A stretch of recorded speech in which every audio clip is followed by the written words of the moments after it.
पुस्तक देतो तुले, पिक्चर जाऊ दे बाजूले. शिवाजी महाराजांच्या जन्माची तारीख सांगितली आहे 19 फेब्रुवारी. बोला छान. 19 फेब्रुवारी. आता मुले पटलं तो पक्का पिक्चर नाही पाहिजे.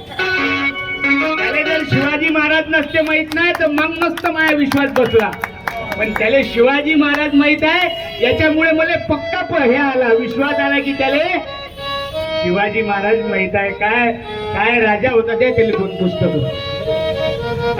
खरी जाऊन वाचो. कधी एकच राजा इथे जन्मला शिवनेरी किल्ल्यावर, एकच राजा इथे जन्मला शिवनेरी किल्ल्यावर, माझ्या राजाचं नाव वाघ नाही.